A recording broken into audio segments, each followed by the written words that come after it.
couple of thoughts on seeing Tommy Robinson trending, and also people ask me all the time, when are people going to wake up? Why are people such sheep, or why do they keep their heads down? And I think it really comes down to self-preservation. People's instinct over all else is self-preservation, even if it means looking the other way, and more than that, deliberately not looking at something troublesome because they know it involves risk to themselves or their personal finances or their jobs or whatever.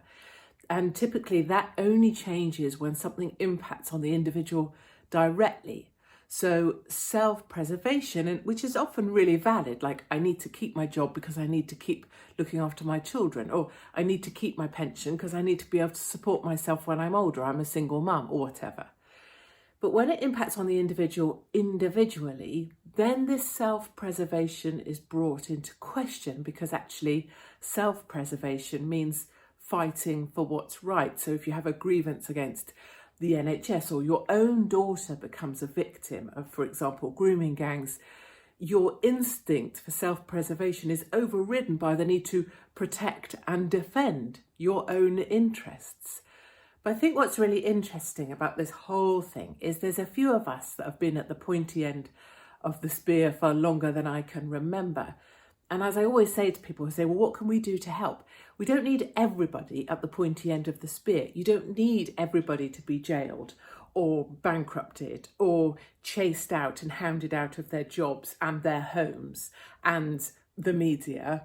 We need people who see people at the pointy end of things to support them, to come in behind. And that's exactly what you guys do for me when you've been turning up at events or getting my book or whatever, or any of us out here on the pointy end of things, saying the truths that can't be said, that we know come with a massive penalty, a penalty that many of us have already paid and continue to pay. But I think the other really interesting thing is that self-preservation works on the basis that people have something to lose, right?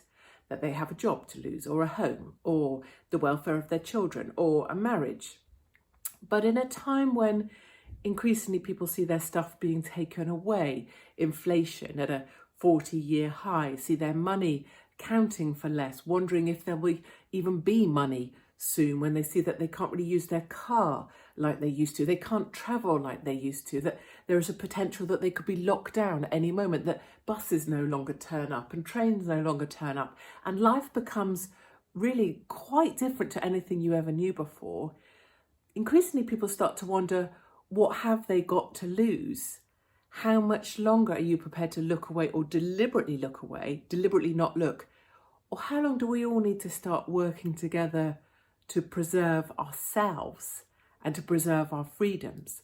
And that's what was so amazing about NHS 100,000, the nurses and the staff inside the NHS who were going to be fired for not having the vax, but held together, worked together, and we rallied together. And as a result, that decision was overturned. And that's probably my best example of how, when self-preservation is at the level of the individual and you get to a point you have nothing to lose, you're all in, we're all in together, and then we are completely unbeatable. Some people say to me, knowing what you know, seeing where this is going, having had done to you what you've had done to you, threats of beheading, all the rest of it, how are you so positive and how are you so optimistic, and how do you still find the funny?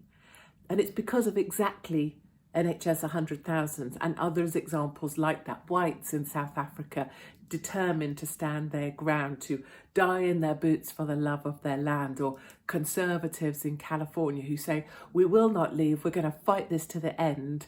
Our side is a brilliant side to be on, because it's the side that just wants everybody to be okay and to be as happy as you can be. It doesn't matter what you think, what your politics are, what your religion are, your background, anything.